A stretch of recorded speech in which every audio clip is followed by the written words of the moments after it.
La discusión sobre el bien y el mal. La última visita de Jesús con Gadía tuvo que ver con una discusión sobre el bien y el mal.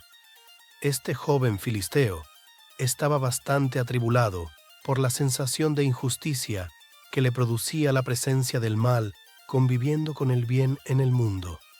Decía: ¿cómo puede ser que Dios, si es infinitamente bueno, permita que suframos las penas del mal? Después de todo, ¿quién crea el mal? En aquellos tiempos, muchos aún creían que Dios es el creador tanto del bien como del mal, pero Jesús nunca enseñó tal concepto falaz. Al responder a esta pregunta, dijo Jesús: Hermano mío, Dios es amor, por tanto Él debe ser bueno, y su bondad es tan grande y real que no puede contener las cosas pequeñas e irreales del mal. Dios es tan positivamente bueno que absolutamente no hay cabida alguna en Él para el mal negativo. El mal es la elección inmadura y el desliz irracional de los que se resisten a la bondad, rechazan la belleza y traicionan la verdad. El mal solo es la inadaptación de la inmadurez o la influencia disociadora y distorsionadora de la ignorancia. El mal es la oscuridad inevitable que pisa los talones del necio rechazo de la luz.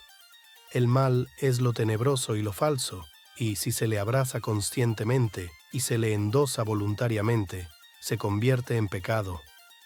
Tu Padre Celestial, al dotarte de la facultad de elegir entre la verdad y el error, creó el negativo potencial del camino positivo de la luz y la vida. Pero tales errores del mal son realmente inexistentes hasta el momento en que una criatura inteligente los quiere existir mediante un acto equivocado al seleccionar él la manera de vivir. Esos males posteriormente son exaltados a la categoría de pecado por elección consciente y deliberada de esa misma criatura obstinada y rebelde. Es por esto que nuestro Padre Celestial permite que el bien y el mal marchen uno al lado del otro hasta el fin de la vida, así como la naturaleza permite que el trigo y la cizaña crezcan juntos hasta el momento de la siega. Gadía quedó plenamente satisfecho con la respuesta de Jesús a su pregunta. Después de la discusión que mantuvieron, aclaró en su mente el verdadero significado de estas importantes declaraciones.